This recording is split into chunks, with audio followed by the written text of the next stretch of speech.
Bienvenue sur cette chaîne YouTube consacrée au procès contre Michael Jackson ayant eu lieu en 2005.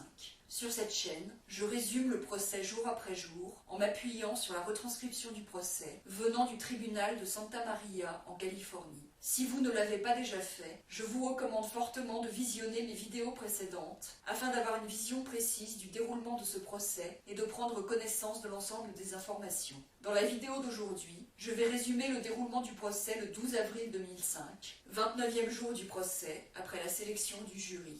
L'accusation appelle comme témoin Jay Jackson, qui travaille dans l'armée et qui est actuellement marié à Janet Arvizo. Il a rencontré Janet Arvizo en juillet 2002. Il confirme que Janet vivait avec lui en février 2003, mais avait toujours son appartement à Soto Street.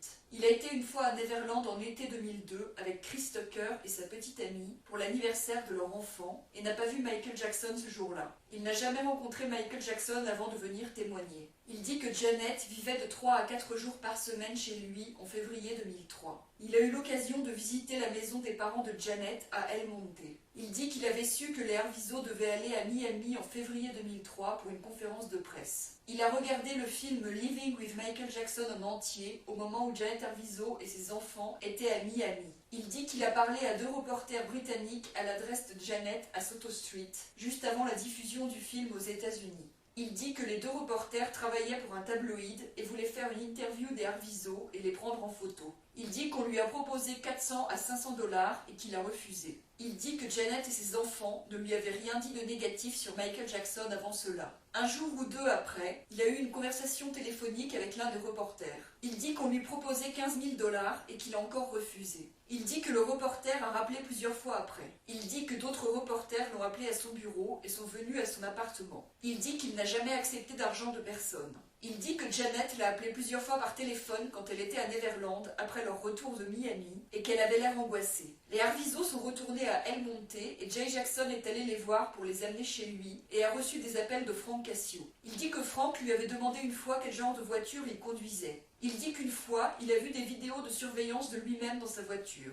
Il dit que Janet recevait des appels continuellement. Il dit que Janet était émue et pleurait quand elle parlait au téléphone avec Frank.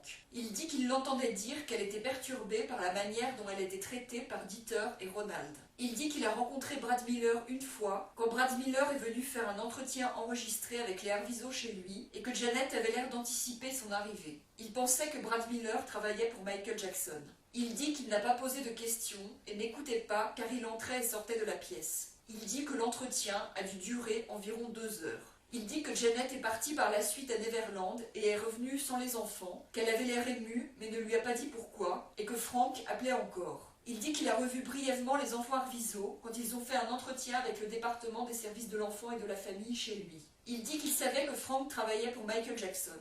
Il dit que Frank voulait que Janet revienne à Neverland et signe un contrat pour faire une vidéo et qu'il fallait le faire rapidement car ça allait être diffusé le lendemain. Il dit que Janet avait dit au téléphone qu'elle ne voulait pas faire la vidéo. Il dit qu'il a demandé une copie du contrat mais que Frank n'a pas accepté. Il dit qu'il a demandé à Frank « Qu'offrez-vous à cette famille pour faire ça ?» Et Frank avait répondu « Nous leur offrons la protection ». Il dit qu'il a demandé de quoi il fallait les protéger et que Frank n'a pas répondu. Il dit que Frank voulait leur offrir des études et une maison et qu'il a demandé ce qu'on leur offrait financièrement. Frank lui a demandé « Est-ce que vous essayez de nous faire du chantage ?» Et Jay Jackson lui a demandé pourquoi il disait ça. Il dit qu'il était annoncé à la télévision que la famille allait apparaître dans Take Two. Finalement, Janet a accepté de faire la vidéo. Il dit qu'il est parti au travail alors que l'entretien pour le département des services de l'enfant et de la famille allait avoir lieu chez lui. Il dit qu'ensuite les Arvizo ont été absents pendant 3 semaines, que Janet lui parlait rapidement au téléphone et paraissait perturbée. Il dit que Janet lui avait dit qu'elle ne pouvait pas voir les enfants et qu'elle était suivie quand elle sortait de Neverland ou avait un chaperon. Il dit qu'il l'a revue quand elle l'a appelée alors qu'elle était dans un salon de beauté à proximité de son lieu de travail. Il dit qu'il a vu Vinnie et Gavin venir par la porte du fond du salon. C'était la première fois qu'il rencontrait Vinnie. Il dit que Vinnie lui avait dit qu'il devait vérifier si Janet pouvait partir et Vinnie est sorti téléphoner, suivi de Gavin. Jay Jackson est finalement parti avec Janet et il dit qu'elle était stressée et disait qu'il y avait un problème. Gavin est parti avec Vinnie. Il dit que quand les enfants sont revenus, Gavin lui avait dit qu'il ne pouvait pas le voir, sinon il ne pourrait pas retourner à Neverland pour voir Michael. Il dit que Gavin était devenu désagréable et qu'il utilisait des gros mots alors qu'il ne le faisait pas avant, que son comportement avait changé. Il dit que les enfants ont été mis dans un programme de soutien scolaire pour rattraper leur retard après le séjour à Neverland. Il confirme que les enfants Arvizo vivent avec lui maintenant. Contre-interrogé par Tom Mesereau, Jay Jackson dit qu'il ne savait pas que Gavin avait eu des problèmes à l'école avant de vivre avec lui. Il confirme avoir dit à la police en novembre 2003 qu'au moment de leur départ à Miami, il pensait que les Arvizo allaient tourner une vidéo pour répondre au film de Bashir et que Janet pensait que Michael était innocent. Il confirme avoir vu les deux films, Living with Michael Jackson et Take Two. Il confirme avoir dit à la police que les Arvizo n'apparaissaient pas dans Take Two parce qu'ils avaient été filmés pendant la nuit. Il admet avoir dit qu'à l'époque, il pensait que Bashir diffamait Michael Jackson.